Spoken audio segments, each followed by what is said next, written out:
குழந்தை திட்டம் என்ற ஒரு திட்டத்தை கொண்டு வந்தார்கள். ஐநா சபையாலேயே பாராட்டப்பட்ட திட்டம். அந்த திட்டம் வெளிநாடுகளிலே கூட அந்த திட்டத்தை இன்றளவும் செயல்படுத்திக் கொண்டிருக்கிறார்கள். அதற்கு ஒரு மகளிர் காவல் நிலையத்தை கொண்டு வந்தார்கள்.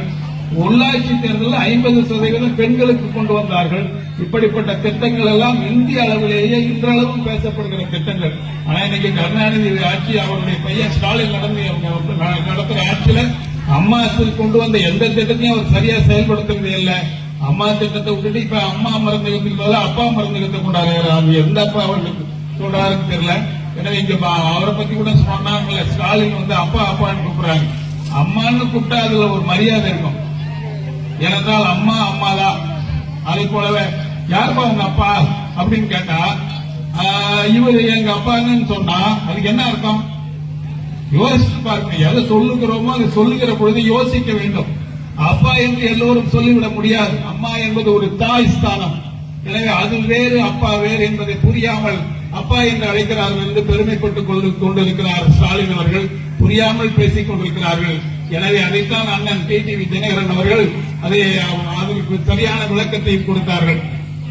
எனவே புரட்சித் தலைவர் எம்ஜிஆர் அவர்கள் கட்சியை ஆரம்பித்ததற்கு பிறகு ஒரு 6 மாசத்துல அந்த திண்டுக்கல்ல எலெக்ஷன் வந்தது. அந்த மாயத்தேவர் என்ற ஒரு கேண்டிடேட் அங்கே நிறுத்த வைத்தார்கள். அப்பொழுது கொண்டு வந்த சின்னம் தான் இரட்டை இலை சின்னம்.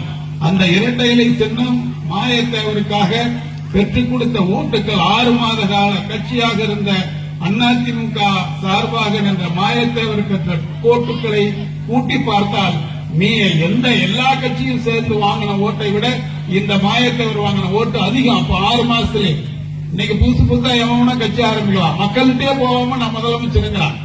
இதெல்லாம் வேடிக்கையா இருக்கு. 6 மாதத்திலேயே மக்களிடத்திலே தன்னுடைய செல்வாக்கை காட்டி அதற்கு பிறகு இறக்கின்ற வரையிலே தமிழ்நாட்டிலே எந்த கொம்பனும் ஆட்சிக்கு வர முடியாத ஒரே ஒரு ஒப்பந்த தலைவராக இருந்தவர் புரட்சித் தலைவர் எம்ஜிஆர் அவர்கள்.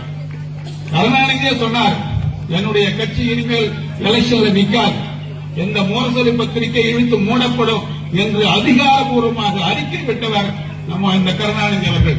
அப்படிப்பட்ட ஒப்பற்ற தலைவர் திடீரென்று மறைந்தார்கள். அதற்கு பிறகு அம்மா அவர்கள் வந்தார்கள். எந்த கட்சியை எம்ஜிஆர் ஆரம்பித்தாரோ அந்த கட்சியை ஒப்பற்ற கட்சியாக, இந்திய நாட்டிலேயே 3வது பெரிய கட்சியாக, கோடிக்கணக்கான தொண்டர்களை உறுப்பினர்களாக உள்ளடக்கிய கட்சியாக அம்மா அவர்கள் அதை வளர்த்து காட்டினார்கள். அப்படி வளர்த்து காட்டுகிற பொழுதுதான் இப்படிப்பட்ட திட்டங்களை எல்லாம் கொண்டு வந்தார்கள். அந்த திட்டங்கள் எல்லாம் கொண்டு வந்து மக்கள் மத்தியிலே அவர்கள் சிறப்படைந்த அம்மா அம்மா என்று எல்லோரும் அம்மாவை பாராட்டுகிற நேரத்திலேதான் 2வது முறையும் 16வது ஆண்டு 2016வது ஆண்டு அங்கே மீண்டும் முதலமைச்சராக வந்ததற்கு பிறகு உடல் நலம் இல்லாமல் அவர் நோய்வாய்ப்பட்டு இறந்து போனார்கள். 2016 அம்மா அவர்கள் ஆட்சியை பிடித்த பொழுது அவர் உடல் நலத்தோடு ஆரோக்கியமாக இருந்திருப்பாரே, ஆனால் திமுக என்கிற ஒரு கட்சியே இருந்திருக்கார். அதற்கு பிறகு அம்மா அவர்கள் இறந்தார்கள். அந்த இறந்த இடத்திலே அந்த வெற்றிடத்தை நிரப்புவதற்காக தத்தி தத்தி தவழ்ந்து வந்த இந்த ஆள்தான் நம்முடைய பழனிசாமி அவர்கள். அந்த நேரத்தில் பழனிசாமியை யாரும் ஏற்றுக்கொள்ளவில்லை. சசிகலாமையார், அண்ணன் டிடிவி தினகரன் போன்றவர்கள் அவர் என்ன செய்யணுமோ மற்றவர்கள் எம்எல்ஏக்களுக்கு என்ன தேவையோ அந்த தேவையை எல்லாம் பூர்த்தி செய்யக்கூடிய சக்தி பழனிசாமி இடத்தில் இருந்த காரணத்தினாலே அவர் முதலமைச்சரானார்கள். முதலமைச்சர் ஆனதற்கு பிறகு அம்மா அவர்கள் சின்னம்மா ஜெயிலுக்கு போயிட்டாங்க. அந்த கதை உங்களுக்கு தெரிஞ்சதான். அம்மா மக்கள் முன்னேற்ற கழகம் இங்க ஏன் இப்படி ஒரு பாராட்டு அம்மாவுக்கு ஒரு பிறந்த நாள் விழாவை நடத்தி கொண்டிருக்கிறோம். அதிமுக காரணம் நடத்திட்டு இருக்கான். அண்ணா சொன்னாரு, ஏன்னா எங்க பார்த்தாலும் போஸ்டர் ஓட்டுறானுங்க, கட்சி பிரமாதமா இருக்கிற மாதிரி தெரிய வைக்கிறானுங்க அப்படின்னா. ஆமா, என்ன ஒரு மாசத்துல அந்த கட்சி அழிய போகுது, அதனால அப்படி ஒட்டிட்டு இருக்கானுங்க. அணைய போற விளக்கு சுடர் விட்டு எரியும் என்று சொல்லுவார்கள். அதே போலவே நீங்க பாத்தீங்கன்னா தமிழ்நாடு முழுவதும் போஸ்டர் ஒட்டி கொண்டிருக்கிறார்கள். ஆனால் 1 மாத காலத்துக்குள்ள இன்னைக்கு சிவராத்திரினா எப்படி எல்லாம் தூங்காம இருப்போம். இனிமேல் இபி பழனிசாமிக்கு, எடப்பாடி பழனிசாமிக்கு தினம் தினம் சிவராத்திரி தான் என்பதை நான் இங்கே சொல்லியாக வேண்டும். இனிமேல் அவருக்கு தூக்கம் கிடையாது. இன்று அமித்ஷா இன்னைக்கு வந்துட்டார், அங்க கோயம்புத்தூர்ல இருக்கிறார். அவர் செய்ய வேண்டியதெல்லாம் செஞ்சுட்டு போவாரு. இனிமேல் என்னாலும் பழனிசாமிக்கு சிவராத்திரி தான் என்று நான் இங்கே சொல்லி இங்கே அதிமுக அந்த கட்சியில் இருக்கிற இரண்டாம் கட்ட தலைவர்கள் எல்லாம் சரி எப்படியாவது பழனிசாமி முதலமைச்சர் ஆனாரு 6 மாசத்துல டிடிவி தினகரன் கட்சி விட்டு எடுத்தார். என்ன காரணம்?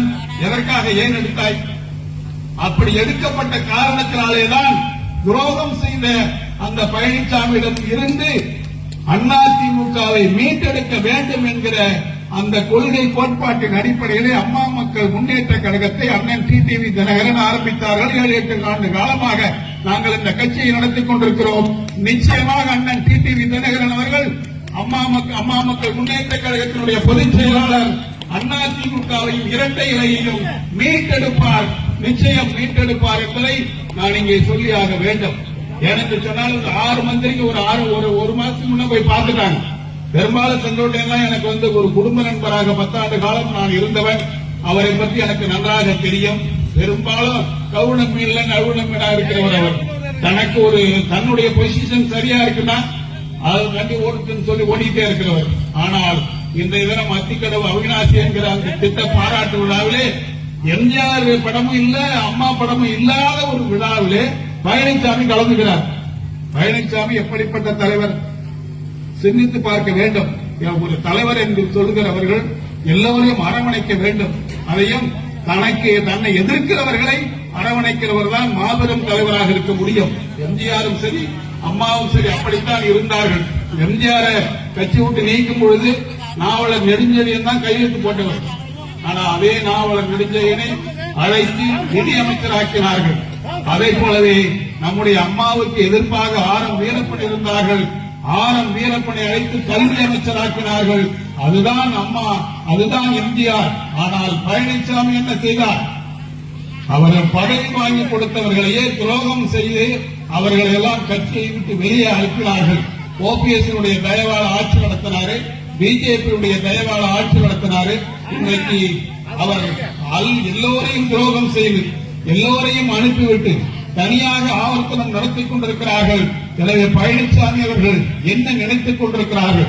இங்கே நம்முடைய சண்முக மன்னன் சொன்னார்கள், கொடநாடு கொலை வழக்கில் ஸ்டாலின் சொன்னார் 90 நாட்களுக்கு உள்ளாக நாங்கள் நிச்சயமாக பழனிசாமியை கைது செய்வோம் என்று சொன்னார்கள். இப்பொழுது ஆட்சிக்கு வந்து திமுக ஆட்சிக்கு வந்து எவ்வளவு நாட்களாக? 4 ஆண்டு காலம் ஆகிறது. இந்த நாள் வரையிலே ஒரு நடவடிக்கையும் எடுக்கப்படவில்லை. அதற்கு காரணம் அவர்களுக்குள் இவர்கள் சொன்னதை போல ஒரு அண்டர்ஸ்டாண்டிங், இருவரும் ரகசியமாக ஒப்பந்தம் போட்டுக்கொண்டு அவர்கள் உண்மையில் நான் கை வைக்க மாட்டேன், எங்களுக்கு ஆதரவாக இருங்கள் என்று சொல்லி அந்த அடிப்படையிலேதான் கட்சியிலே ஒன்றாக சேர வேண்டும் என்று எல்லோரும் நினைத்தாலும் எடப்பாடி அடம் பிடிப்பதற்கு காரணம் அவருக்கு மீண்டும் எம்ஜிஆருடைய கட்சி, அம்மாவுடைய கட்சி ஆட்சிக்கு வர வேண்டும் என்கிற எண்ணம் கிடையாது. நான் சம்பாதித்து வைத்திருக்கிற அந்த 30,000 40,000 கோடி அந்த சொத்துக்களை காப்பாற்ற வேண்டும் என்கிற ஒரே எண்ணத்திலேதான் எடப்பாடி கட்சியை நடத்திக் கொண்டிருக்கிறார்கள்.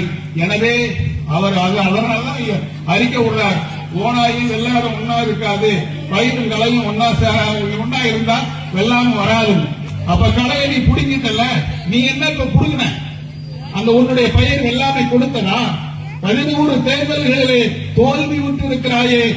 அதிமுக என்கிற அந்த இரட்டை இலை அம்மாவுக்கு பிறகு ஒரு தேர்தலிலே கூட வெற்றி பெறவில்லையே. மானங்கெட்ட பழனிசாமியே, உனக்கு தெம்பு இருந்தால், திராணி இருந்தால் ஒன்றிலாவது வெற்றி பெற வேண்டும். வெற்றி பெற முடியாமல் இருக்கிற நீ எல்லோரையும் ஒன்று சேர்ப்பதற்கும் முடியாது என்று சொல்வது என்ன காரணம்? எனவே இங்கே இருக்கிற பொதுமக்களும் சரி, நம்முடைய தோழர்களும் சரி, நன்றாக சிந்திக்க தொடங்கிவிட்டார்கள். அதிமுகவில் இருக்கிற ஒன்றிய செயலாளர் முதல் மாவட்ட செயலாளர் வரை, தலைமை கழக நிர்வாகிகள் முதல் முன்னாள் அமைச்சர்கள் வரை தேர்தலிலே அதற்காகத்தான் அண்ணன் சொல்கிறார், என்டிஏ கூட்டணி, தேசிய ஜனநாயக கூட்டணி மோடியினுடைய தலைமையிலே சிறப்பாக இயங்கிக் கொண்டிருக்கிறது. அதிலே அண்ணன் அவர்கள் டிடிவி தினகரன் அவர்களுக்கு மிகுந்த செல்வாக்கும் இருக்கிறது.